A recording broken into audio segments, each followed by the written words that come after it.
Israel Hamas के बीच युद्ध का 11वां दिन। हमास आतंकी लगातार इजराइल के शहरों पर गाजा पट्टी से कर रहे हैं हमला।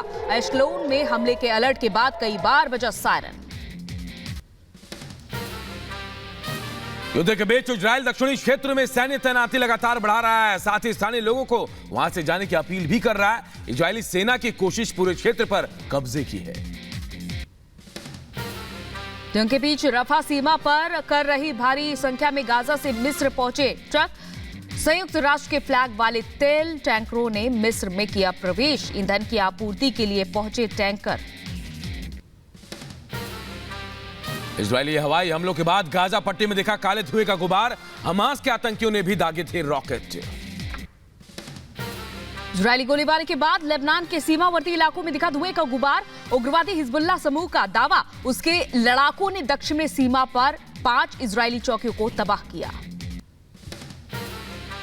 हिजबुल्लाह की तरफ से जारी किया गया वीडियो में उसके आतंकी लेबनान इजरायल सीमा पर निगरानी कैमरों को बना रहे हैं निशाना। गाजा पट्टी के शरणार्थी शिविर में हवाई हमले, इमारतों का मलबा बिखरा, ड्रोन कैमरे में कैद, बड़े पैमाने पर हुई तबाही।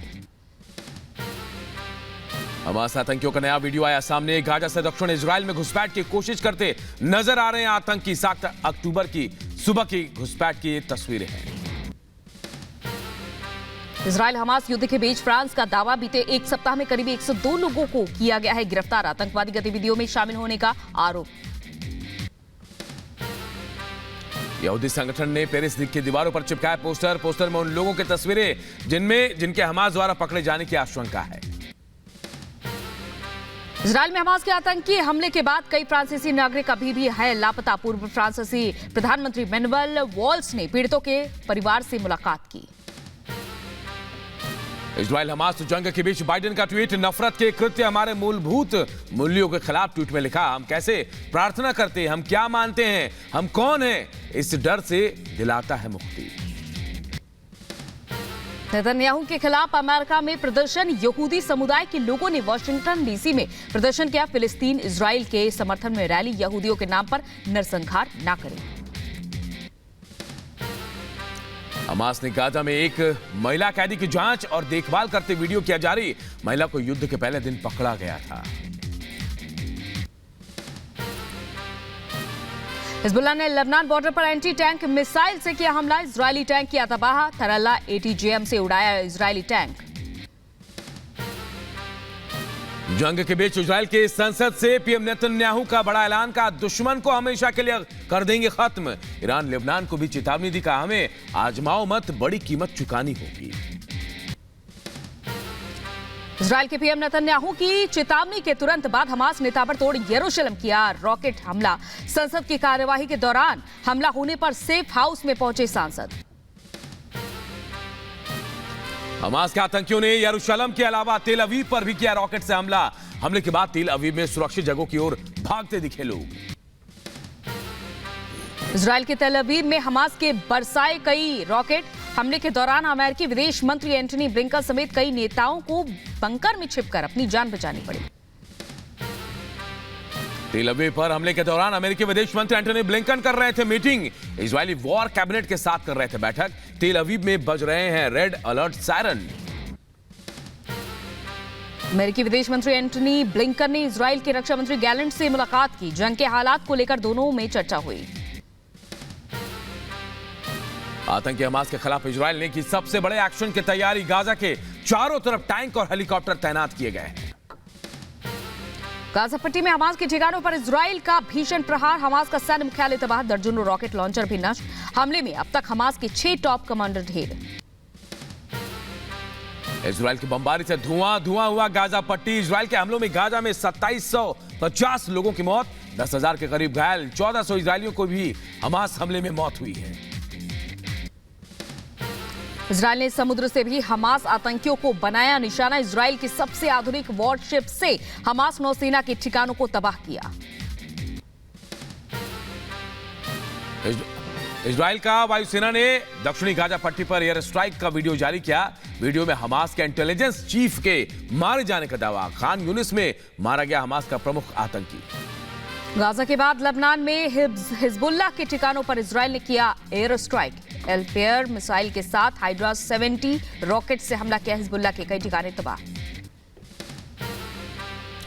इजराइल हमास जंग के बीच विदेशों में रह रहे इजरायलियों का लगातार स्वदेश लौटना जारी। अब तक 16,50,000 से ज्यादा नागरिक इजराइल लौट चुके हैं। गाजा पट्टी से फिलिस्तीनियों के पलायन पर भड़के पीएम शताइए। फिलिस्तीनी पीएम ने इजराइल को दी चेतावनी, कहा फिलिस्तीनियों को इजरायली कब्जे के खिलाफ अपनी रक्षा करने का अधिकार है।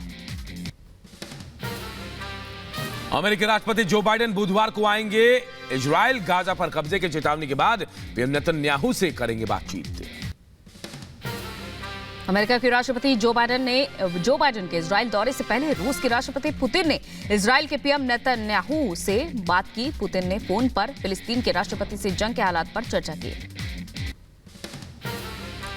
रूसी राष्ट्रपति व्लादिमीर पुतिन ने सीरिया के राष्ट्रपति बशर अल असद से भी बातचीत की। दोनों में इजराइल हमास जंग को लेकर चर्चा हुई। गाजा को तत्काल मदद पहुंचाने पर भी बातचीत हुई है। तुर्की राष्ट्रपति ने ईरानी राष्ट्रपति से बातचीत की। हमास इजराइल जंग को खत्म करने के उपायों पर दोनों देशों में चर्चा हुई। लंदन में यहूदी समुदाय से मिले ब्रिटिश पीएम ऋषि सुनक, कहा ब्रिटेन में यहूदी विरोध बर्दाश्त नहीं। ब्रिटेन में यहूदी समुदाय की सुरक्षा प्राथमिकता है। इजराइल फिलिस्तीन की जंग के बीच ईरान का बड़ा बयान, कहा इजराइल गाजा पर हमले रोके तो बंदूकों को छोड़ सकता है हमास। आज इजराइल जाएंगे जर्मन चांसलर। जॉर्डन और मिस्र का भी दौरा करेंगे ओलाफ स्कोल्ज। ऑस्ट्रेलिया ने इजराइल के समर्थन का किया ऐलान। पीएम एंथनी एल्बनीज ने कहा कि आतंकी कार्रवाई पर इजराइल ने उठाया कदम। हमास हर शांति प्रिय देश का दुश्मन। जर्मनी में फलस्तीन के समर्थन में निकाली गई रैली के दौरान पुलिस और प्रदर्शनकारियों में हिंसक झड़प। जर्मनी में हमास के समर्थन में प्रदर्शन पर है 5 साल की सजा का प्रावधान। इजराइल में फंसे अमेरिकी नागरिकों को लेकर हाइफा बंदरगाह से रवाना हुआ जहाज। अमेरिका ने अपने नागरिकों को इजराइल से साइप्रस तक पहुंचाने के लिए भेजा था विशेष जहाज। गाजा में फंसे लोगों को निकालने के लिए यूरोपीय संघ की पहल। मिस्र के रास्ते गाजा के लिए एयर कॉरिडोर खोलेगा यूरोपीय संघ। इजराइल जंग के बीच विपक्षी दलों ने फिलिस्तीन के प्रति दिखाई एकजुटता। कांग्रेस नेता मणिशंकर अय्यर, बीएसपी के दानिश अली, जेडीयू के केसी त्यागी समेत कई नेताओं ने फिलिस्तीन राजदूत से मुलाकात की। फिलिस्तीन के राजदूत से मुलाकात के बाद बोले बीएसपी नेता दानिश अली, हम भारत की तरफ से फिलिस्तीन के नागरिकों के साथ खड़े हैं। जेडीयू नेता केसी त्यागी ने भी गाजा पर इजराइल के हमले की निंदा की। दिल्ली के जंतर मंतर पर फिलिस्तीन के समर्थन में आइजा के साथ अन्य संगठनों ने विरोध प्रदर्शन किया। इजाजत नहीं होने की वजह से दिल्ली पुलिस ने 70 से ज्यादा छात्रों को हिरासत में लिया। कुपवाड़ा से कर्ण जा रही एसआरटीसी की बस बर्फबारी की वजह से साधना के पास फंसी। जानकारी के बाद मौके पर पहुंची आर्मी के जवानों ने सभी यात्रियों को सुरक्षित बचाया। पीएम नरेंद्र मोदी आज ग्लोबल मैरीटाइम इंडिया समिट 2023 के तीसरे संस्करण का करेंगे उद्घाटन। 17 से 19 अक्टूबर तक मुंबई के MMRDA मैदान में होगा आयोजित। 69वें राष्ट्रीय फिल्म पुरस्कार विजेताओं को आज किया जाएगा सम्मानित। राष्ट्रपति द्रौपदी मुर्मू नई दिल्ली में करेंगे सम्मानित। पुरस्कार विजेताओं में कई कलाकारों का नाम। एसपी नेता ने फिर दिया विवादित बयान, बोले जिन्ना नहीं हिंदू महासभा की वजह से बटे थे भारत पाकिस्तान। हिंदू राष्ट्र की मांग करने वालों को बताया देश का दुश्मन।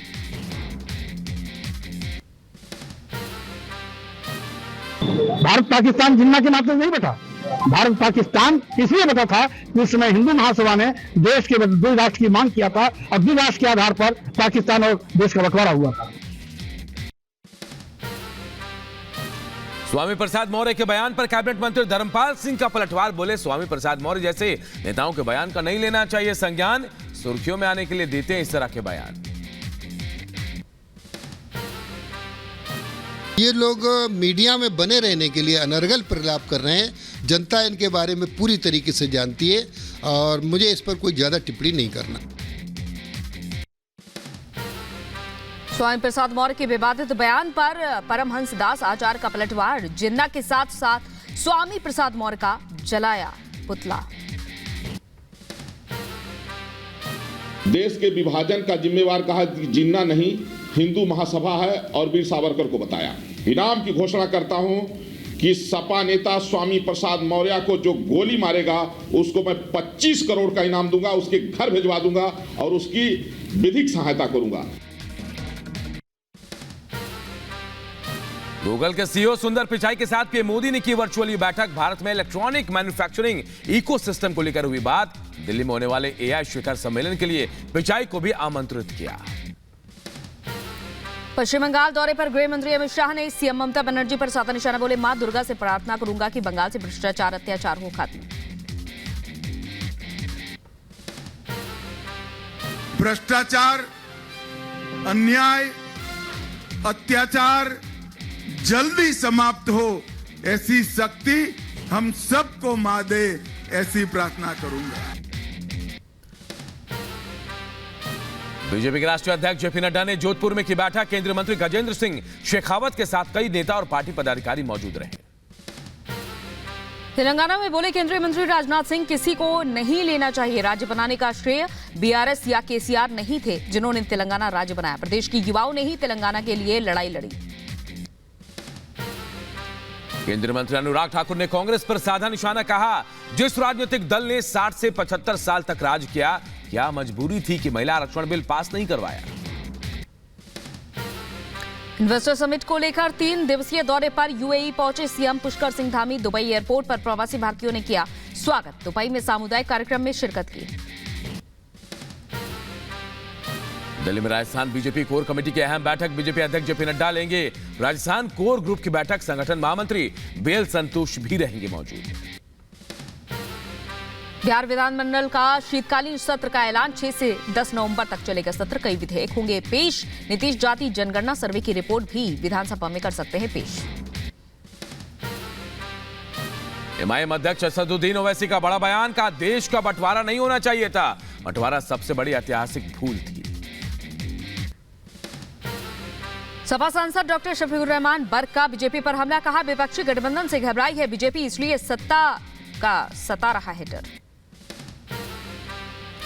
बिहार के मुजफ्फरपुर में नवरात्र महोत्सव पर बोले केंद्रीय मंत्री गिरिराज सिंह, पीएम मोदी देश विदेश में सनातन का डंका बजा रहे हैं। जब हम धर्म की रक्षा करते हैं तभी धर्म हमारी रक्षा करता है।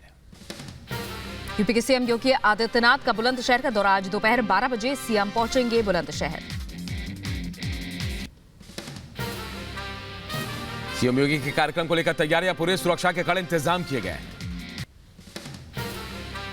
यूपी सीएम योगी आदित्यनाथ का आज हापुड़ का भी दौरा। 135 करोड़ की परियोजनाओं की सौगात देंगे। गोरखपुर में बोले सीएम योगी, अराजकता खत्म होने से यूपी में आ रहा निवेश, निवेश आने से 1 करोड़ 10 लाख युवाओं को मिलेगा रोजगार। ज्ञानवापी परिसर में गैर हिंदुओं के प्रवेश पर रोक मामले में आज होगी सुनवाई। सिविल जज सीनियर डिवीजन की अदालत में सुनवाई होगी। समलैंगिक शादियों को कानूनी मान्यता मामले में आज सुप्रीम कोर्ट सुनाएगा फैसला। 5 जजों की संविधान पीठ सुनाएगी फैसला। दिल्ली शराब घोटाले मामले के आरोपी मनीष सिसोदिया की जमानत याचिका पर सुप्रीम कोर्ट में होगी सुनवाई। सोमवार को ईडी ने सुप्रीम कोर्ट को बताया, आम आदमी पार्टी को आरोपी बनाने पर ईडी कर रहा है विचार। दिल्ली हाईकोर्ट ने संजय सिंह की याचिका पर ईडी को नोटिस जारी कर मांगा जवाब। हाईकोर्ट ने ईडी से संजय सिंह की जांच से संबंधित रिपोर्ट तलब की है। पूर्व सांसद अफजाल अंसारी की याचिका पर सुप्रीम कोर्ट आज करेगा सुनवाई। अफजाल अंसारी ने गैंगस्टर एक्ट मामले में अपनी कन्विक्शन को निलंबित करने की लगाई है गुहार। उत्तर प्रदेश के अंबेडकर नगर में ओवरलोड वाहनों पर नहीं लग रही है लगाम। ओवरलोड वाहनों से आए दिन होती है सड़क दुर्घटनाएं। उत्तर प्रदेश के बुलंदशहर में पुलिस ने छापा मार लाखों के पटाखे किए जब्त। दीपावली पर बेचने के लिए लाए गए थे पटाखे। उत्तर प्रदेश के बुलंदशहर में पुलिस की मुहिम में पुलिस छात्राओं को समझा रही है गुड और बैड टच। उत्तर प्रदेश के बहराइच में पुलिस प्रशासन सख्त। कार की छत पर हूटर और बोनट पर सरकारी गाड़ी लिख पराठा भरने वालों पर की कार्रवाई। उत्तर प्रदेश के लखीमपुर खीरी में किसानों ने शुरू किया अनिश्चितकालीन धरना। शारदा नदी के कटान से परेशान है किसान। उत्तर प्रदेश के शाहजहांपुर में डॉक्टर की जगह फार्मासिस्ट चला रहा था प्राथमिक स्वास्थ्य केंद्र। जांच के बाद डीएम ने डॉक्टर को निलंबित करने के आदेश दिए। यूपी के अलीगढ़ में एक राम बारात में पथराव का मामला। आरोपियों पर मुकदमा और गिरफ्तारी की मांग को लेकर थाने का हुआ घेराव। हरियाणा के पलवल में एक पेंट बनाने वाली फैक्ट्री में लगी भीषण आग। यूपी के रायबरेली में तेज रफ्तार स्कूल वैन पेड़ से टकराई, हादसे में 12 से ज्यादा छात्र घायल। महाराष्ट्र के चिपलून में मुंबई गोवा 4 लेन हाईवे का पिलर ढहा, हाईवे साइड पर इस्तेमाल की जा रही क्रेन मशीन क्षतिग्रस्त। पुल गिरने के तेज आवाज से मची अफरा तफरी, सीसीटीवी कैमरे में कैद हुआ पूरा हादसा। यूपी के बुलंदशहर में तेज रफ्तार का कहर, ट्रक ने बाइक को मारी जोरदार टक्कर, हादसे में 2 छात्रों की मौत। यूपी के लखीमपुर खीरी में आंधी तूफान में 2 बाइक सवारों पर पेड़ गिरा, दोनों घायल। यूपी के बहराइच में खाना बनाते समय अचानक प्रेशर कुकर फटने से हादसा, खाना बना रही महिला बुरी तरह से झुलसी। यूपी के कुशीनगर में तेज रफ्तार ट्रैक्टर ने 2 महिलाओं को रौंदा, इलाज के दौरान एक महिला की मौत। यूपी के बदायूं में संदिग्ध हालात में विवाहिता की मौत, मायके वालों की तहरीर पर 5 लोगों के खिलाफ केस दर्ज। महाराष्ट्र के पुणे में मुंबई बेंगलुरु हाईवे पर बेकाबू ट्रक ने दूसरे ट्रक में मारी टक्कर, हादसे के बाद ट्रक में आग लगने से नाबालिग समेत 4 लोगों की मौत। यूपी के रायबरेली में बर्थडे पार्टी में डीजे बजाने पर दबंगों ने मारपीट की, कार्रवाई न करने से आहत पीड़ितों ने प्रदर्शन किया। यूपी के अंबेडकर नगर में असलाहों के साथ प्रदर्शन का वीडियो सोशल मीडिया में वायरल, वीडियो में युवक राइफल से फायर करते दिख रहा है। यूपी के बरेली में मामूली बात पर दुकानदार ने पानी मांगने पर ग्राहक को पीटा, मारपीट की घटना सीसीटीवी में कैद। मध्य प्रदेश के धार में अवैध शराब को लेकर पुलिस की कार्रवाई, करोड़ों के अवैध शराब के साथ कंटेनर चालक गिरफ्तार। कानपुर के कलेक्टरगंज थाना प्रभारी को घूस लेते एंटी करप्शन की टीम ने पकड़ा, पहले भी थाना प्रभारी के ऊपर लग चुके हैं रिश्वत के आरोप। बिहार के मुजफ्फरपुर में होटल संचालक पर जानलेवा हमला, होटल संचालक के कार पर अपराधियों ने ताबड़तोड़ फायरिंग की। बिहार के वैशाली में सिपाही के हत्यारे 2 अपराधियों का एनकाउंटर, पुलिस पर फायर कर भागने की कोशिश में दोनों अपराधी ढेर। सिपाही की हत्या के आरोप में दोनों अपराधियों को गिरफ्तार कर ले जा रही थी पुलिस जीप से भागने की कोशिश के दौरान मारे गए। हिमाचल प्रदेश में भारी बारिश और बर्फबारी का अलर्ट अगले 2 दिनों के लिए जारी किया गया, येलो अलर्ट, टूरिस्ट के लिए भी जारी की गई है एडवाइजरी। उत्तराखंड के बद्रीनाथ धाम में बर्फबारी के साथ ही कड़ाके की ठंड शुरू, स्थानीय लोगों की परेशानी बढ़ी।